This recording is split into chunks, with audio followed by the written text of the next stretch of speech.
mas good ang ating morning. Siyempre, dahil Thursday ngayon, wala na naman tayong magagawa. Dahil kasama na naman natin today ang ating favorite urologist na si Dr. Joseph Lee. Ngayong araw, papacheck up tayo kay Dr. Joseph. Alamin natin all about dun sa mga symptoms at bakit nagkakaroon ng tinatawag na hernia. Para sa mga kasambayan, baka familiar sila, baka meron silang kakilala nagkaroon ng hernia. Maganda, tanongin natin, galing sa ating favorite urologist. Wala iba kundi si Dr. Joseph Lee! Yes, good Good morning, Doc. Si Lee, Joshua, at nadalaw kayo sa aking clinic. Nagugulat kayo, white Kaya nga, Kasi magra-rounds ako, mamaya. Ay, nako. Oo. Tsaka, di ba, kinuha mo ng linya ko, hindi ko nasasabihin, di ba? Wala kayong choice. It's Thursday. You have to visit me in my clinic. Yes. Pero itong nakakatawa si Lynn. Ano po yun, Doc? Kasi magpapa-examine siya, di ba? Anong, yung pag-uusapan natin Kaya nga, ngayon, Dok. sabi mo kasi magpapa-examine Oo ka. nga. So, examinin kita, mamya. Hindi ako, may exam pala, di ako nakapag-review. Hindi, physical exam. Ay, iba pala. Yung tinatanong nyo kanina Kaya sa nga, Dok, akin. kasi may mga kasambay tayo gusto nila malaman all about hernia. Yes. Ano po ba yung hernia, Oh, Dok? ang hernia. Okay. Pwede po ba Tagalogin yung hernia? Oo nga. Kasi baka mas familiar sila sa Tagalog. Oo, yes. Saan ang lapit tayo? Oh, ang ayan. hernia kasi ay luslos. Okay. Ha? Hernia. Luslos. Yun ang dapat nating i-distinguish. Kasi ang luslos, minsan, pinagkakamalan, doon lagi natin pinag-uusapan na varicocele. Pwede rin. Diba? Yung varicocele, alam niyo na. Yes. Oo, na yung may depekto yung valvula ng ugat papuntang ating testicle. Opo. So, ang varicocele is never a hernia. Okay. Ay, iba po But yun. it can be part and partial of hernia. Ano ba ang hernia o luslos? Sinasabi, kasi doon sa inguinal area natin o yung singit Okay. ng ating ng katawan, 'di ba? Ay medyo humihina ang muscle. no? Humihina. The floor becomes very weak secondary to straining. Okay. You have to remember, Celine, Joshua, ang straining o yung intra-abdominal. Intra-abdominal pressure ay malakas. Okay. Mataas, no? Pag nakatayo ka, minsan 'di ba? Kaya lagi nila sinasabi, pag nakatayo ka, minsan feeling mo flat ang tummy mo. Stomach in. Stomach in, kasi mataas ang pressure. So, pag weak ang muscle ng floor, minsan kasi yung ating bituka o yung taba, may fat, ay bumababa doon sa isang kanal. Merong Okay. inguinal canal tayo. So, pag nangyayari yun, because of constant pressure, pwedeng magkaroon ng bulge, bukol. Parang bukol na tumutumbok, yun ang sinasabi nating hernia. Hernia na. Siyempre, minsan doon sa ating singit, singit-singitan, may nararamdaman ka. Pag nagpupunta ang mga pasyente, no, na lalaki, na parang, uy, Dok, parang may bumubukol. Okay. No? You can have indirect or direct hernia. Pag direct hernia kasi, Joshua, nasa tubo siya sa inguinal canal. Opo. Pag indirect, lumabas na siya. Okay. Papunta na siya doon sa scrotum. Sa scrotal okay. Dalawa area. yung... So yun ang sinasabi ko kanina na pwede, Celine, na yung part ng intestine natin o taba pwedeng sumiksik doon because of the pressure, right? okay. At pwedeng sumama sa ating testicle. Yun yung nagbabulge. Kaya nagbabulge. Okay. Kaya minsan napapagkamalan ang luslos sa varicocele na Kasi tungkol. lumalaki. Pero when you say luslos, it's hernia per se. Okay? So, masakit po ba yun sa mga kalalaki? Hindi. Siyempre, pag lumalaki ang bulge. Initially, when it's small, pwedeng supporter. Okay. But the actual treatment of hernia is surgical in nature. You have to remember that it can happen to females or male. Pag male kasi, of course, yung luslos, common na Pag sa babae, naririnig natin, ay, may hernia, wala namang Kaya nga, baka yung struktura.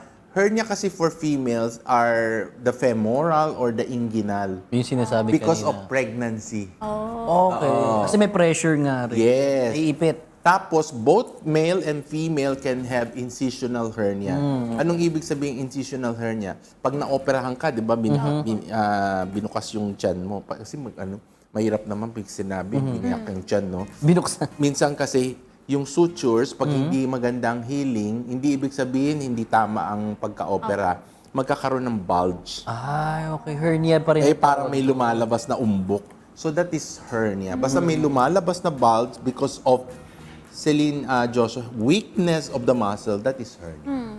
Pero paano nalalaman, Dok, naman na hernia ang isang bulge sa atin? Kasi baka mamaya nagsiself-exam yung mga kasambahay natin, mayroong something bulging sa singit nila or sa tiyan nila. Ano po yung sinyalis na hernia siya, hindi siya something else? Yes. Siyempre, unang-una, ang very visible na nakikita nyo ay yung bulge.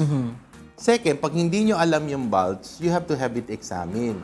Kasi baka yung bulge, pagkamalan, kagaya na sa larawan natin, lymph nodes, kulani, or parang diba? Or cyst, bukol, ganun. or baka cyst, diba? Tama ka dyan. Ang hernia kasi, movable.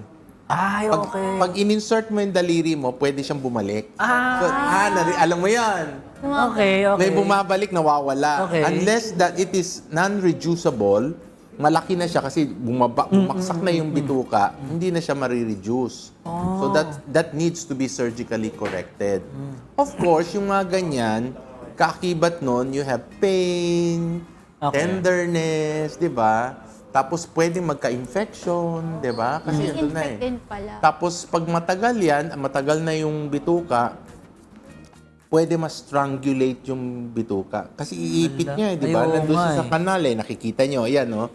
Pwedeng maipit yung bituka Sakal. and cause problems. So, maliban sa pag-correct mo ng hernia, when you correct hernia kasi, Celine, ang floor, yung pinaka-floor ng muscle, tatahiin mo, patitigasin mo. Yes, Patitigasin mo.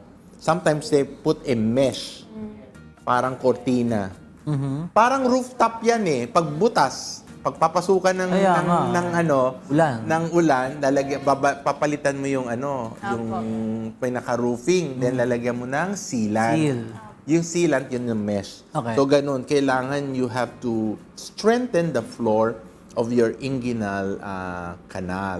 O parang ganun. So yun ang correction natin. Dok, bukod po sa mga bumubukol or may pain, meron pa po bang ibang sintomas yung pagkakaroon po ng hernia? Minor nausea, vomiting, minsan you can have bowel problems, constipation, ganun. Diba? Nakakadagdag yung strain yun Diba? Yun lang. Tapos tenderness, masakit. Tapos makikita mo yung bulging.